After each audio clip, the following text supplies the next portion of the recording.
और देश और समाज की जो स्थिति है वो यही स्थिति है कि आज भी आजादी के 70 साल बीत गए हैं और लोकतंत्र बाबा साहब डॉक्टर अम्बेडकर का संविधान लागू इस देश के अंदर। और आज जब दलित समाज का नौजवान कोई ये कहता है कि मैं चुनाव लड़ूंगा, तो चुनाव न लड़े इसके लिए अपर कास्ट के लोग धमकी देते हैं, जान से मारने की धमकी दे रहे हैं। और कल जिस तरह से सोनू को धमकाया गया और ये कहा गया कि चमार हो तो चमार की तरह रहो, मतलब ये कह रहे हैं कि आप राजा बनने की कोशिश न करो, जबकि लोकतंत्र में एक वोट का अधिकार सबको है और सबको चुनाव लड़ने का अधिकार है। और उस अधिकार से वंचित करने के लिए आज भी सामंतवादी ताकतें किस मतलब क्रूरता के साथ लगी हैं कि जब सोनू ने कहा कि हम ग्राम प्रधान का चुनाव लड़ेंगे तो इनको फोन पर धमकी दिया जाता है और जात सूचक शब्दों का प्रयोग किया जाता है, गाली दिया जाता है और जान से मारने की धमकी दी जा रही है। बाबा साहब डॉक्टर अम्बेडकर का नाम लेकर के भी धमकाया जाता है। अविनाश बता रहे हैं कि लगातार ये भी लोग कह रहे हैं कि आप लोगों को कहीं निकलने नहीं देंगे। पूरी दलित बस्ती को कह रहे हैं, खुलेआम कह रहे हैं कि हम आग लगा देंगे। और ये जिस ग्राम सभा में मैं खड़ा हूँ, इस ग्राम सभा के जस्ट लगभग 500 मीटर से थोड़ा सा दूर पड़ेगा। यहाँ पे थाना भी, जो बेलीपाड़ थाना है, जस्ट गांव के बगल में है और गांव के बगल में थाना, और इतनी बड़ी धमकी दी जा रही कि दलित बस्ती को पूरा हम आग लगा देंगे। प्रशासन कल पूरे गांव भर के लोग जब थाने पे जाते हैं और वहां पे थाने पे FIR के लिए एप्लीकेशन देते हैं, सुबह 6 बजे से लगातार लोग वहां पे दबाव बना लगा गए हैं, प्रदर्शन कर रहे। सुबह 6 बजे से लेकर के शाम को 6 बज गया एक FIR करने में। यहाँ का SO जो थानेदार है और यहाँ के पुलिस महकमा के जो भी दरोगा हैं, जो भी स्टाफ है, वो सब मिले हुए हैं, पैसे वालों से मिले हुए हैं। FIR नहीं दर्ज कर रहे थे। बड़ी मुश्किल से जब पूरे गांव के लोग इकट्ठा होते हैं तो जब भारी दबाव बनता है तब जाके किसी तरह से पुलिस FIR करती है। FIR तो हो गया, धाराएं भी लग गई हैं, लेकिन अभी तक गिरफ्तारी नहीं कोई हुई। 24 घंटा बीत रहा है, गिरफ्तारी नहीं हुई। और गांव में आश्चर्य है, गांव में 2 पुलिस वाले भी लग गए हैं, 4 पुलिस वाले भी लग गए हैं। उनकी ड्यूटी तो लगा दी गई है, लेकिन उन्हीं पुलिस वालों के सामने रात में खुलेआम इस बस्ती के बीच में लोग घुसते हैं। जो शाही लोग हैं, जो ठाकुर लोग हैं, इस बस्ती के अंदर घुसते हैं और बस्ती के लोगों के गाली देते हैं। और नहीं तो बाहर जब हमारे नौजवान जा रहे हैं, 2-4 नौजवान बाहर निकल रहे हैं तो गोलबंदी कर रहे हैं। कभी भी बड़ी घटना को अंजाम दे सकते हैं अगर कोई घटना होती है। उत्तर प्रदेश की सरकार यह बार बार कह रही है कि हम सबकी सुरक्षा करेंगे, हम सबके सम्मान की सुरक्षा करेंगे।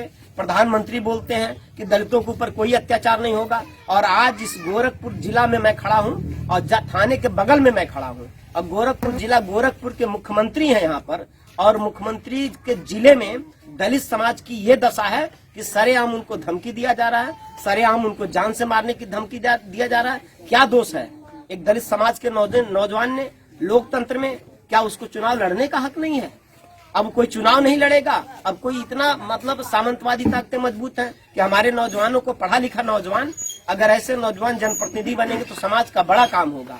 आज 70 साल बाद भी यहाँ की गलियों में रास्ता नहीं है चलने का, तो क्या अपने हक की बात करना, हमारे बच्चों के शिक्षा भविष्य की बात करना ये गुनाह है? और इस तरह से जो धमकी दिया जा रहा है, लेकिन हमारे यहाँ के सभी लोग नौजवान हैं, घबराने की जरूरत नहीं है। मैं आप लोगों से भी ये बात कह रहा हूँ कि इतना हमेशा ध्यान रखिएगा कि बलि हमेशा बकरे की होती है, शेर की नहीं होती है। अगर कोई भी हमारी बस्ती में घुस के अगर हमको धमकाता तो उसको उसी भाषा में आप जवाब देने की जरूरत है, ठीक है? एक भाई रोज रोज मरने से अच्छा हम एक दिन मरेंगे, हमारी पीढ़ियां गुलाम नहीं होंगी। हम आज अगर यदि गाली बर्दाश्त कर ले गए, यदि आज हम अपने सम्मान के साथ खिलवाड़ कर गए, तो याद जान लीजिएगा कि इसके बाद हमारे बच्चों का क्या होगा। इसलिए रोज मरने से अच्छा हम एक दिन मरेंगे।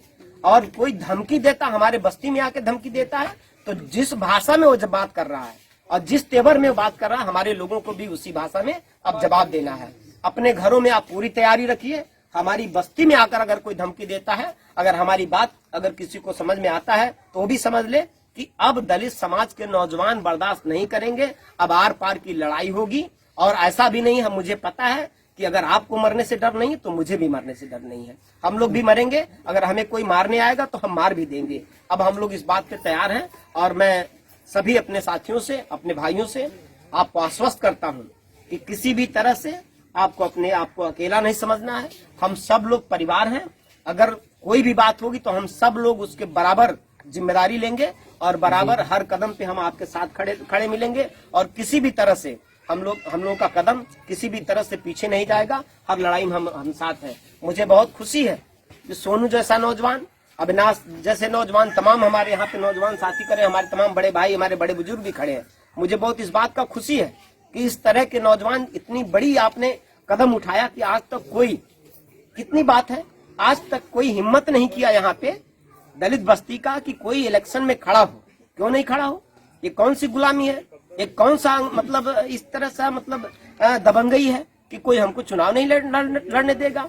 हम चुनाव भी लड़ेंगे और चुनाव अगला हमें जीतना हर हाल में। अब इस गांव के प्रधान सोनू ही बनेंगे। आप सभी लोगों के सहयोग से मैं ये दावा करता हूं और इनके चुनाव में जो भी होगा हम लोग हर स्तर पे मदद करेंगे। हमारे समाज का नौजवान है, होनहार नौजवान है, इसका सब लोग मिलकर के मनोबल बढ़ाइए। हम सब लोग साथ हैं। आप सब लोगों की ताकत एक बड़ी ताकत। लोकतंत्र में कोई बड़ा नहीं, कोई राजा बन के नहीं आता है, ध्यान रखिएगा आप लोग।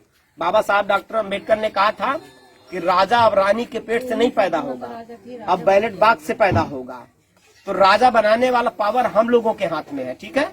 एक वोट राजा का और एक ही वोट रंग का, एक वोट का अमीर का जिसका बड़े बंगले होंगे और एक वोट गरीब झोपड़ी वाले का भी होता है, ठीक है। उसका 4 वोट नहीं गिना जाएगा।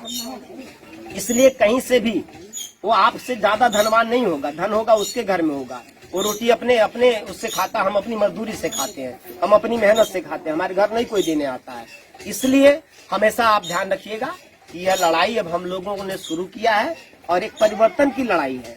अब यहीं से समझो कि जो लोग हैं जो डरा रहे थे उस डर से बाहर निकलो। रोज रोज मरने से अच्छा एक दिन फाइनल लड़ाई हो जाए, ठीक है। इसलिए कहीं से भी घबराने की जरूरत नहीं, हम सब लोग साथ हैं। और गिरफ्तारी, अगर प्रशासन ने जिन लोगों के खिलाफ FIR हुआ है, हम भी उनको 24 घंटे का मौका देते हैं। गिरफ्तारी अगर नहीं करेंगे तो गोरखपुर में जिलाधिकारी का हम घर घेरेंगे और जिलाधिकारी का घर ही नहीं घेरेंगे, पूरे जिले भर के नौजवानों को इकट्ठा करेंगे और पूरे जिलाधिकारी के घर को लॉक कर देंगे, SSP के घर को लॉक कर देंगे। और फिर देखेंगे जब लड़ाई ही हो रहा है, सरकार अगर हमारे खिलाफ है तो अब हम सरकार से आमने सामने की लड़ाई लड़ेंगे। अगर उस अभियुक्त की गिरफ्तारी नहीं होती है तो हम लोग आने वाले दिनों में 24 घंटे के बाद हम ये बता देंगे। 24 घंटे का टाइम हम प्रशासन को देते हैं। अगर वो गिरफ्तार नहीं करेंगे तो 24 घंटे के बाद अम्बेडकर जन मोर्चा अपने आंदोलन का ऐलान करेगी और गोरखपुर के जिलाधिकारी के घर को भी हम लॉक करेंगे। जिलाधिकारी को उनके घर में ही हम कैद कर देंगे। जब न्याय नहीं दे सकते तो किस काम का प्रशासन, जब न्याय नहीं दे सकते तो किस काम का सरकार। तो ऐसी सरकार, ऐसे प्रशासन जो न्याय नहीं कर सकते उनको रहने का भी कुर्सी पे कोई हक नहीं है। हम अगर गिरफ्तारी नहीं हुई अभियुक्तों की तो हम लोग जिलाधिकारी के घर को पूरा घेराव करेंगे और उनके घर में ही उनको कैद कर देंगे। आगे हम सारी तैयारी करेंगे और 24 घंटे का टाइम देते हैं, ठीक है।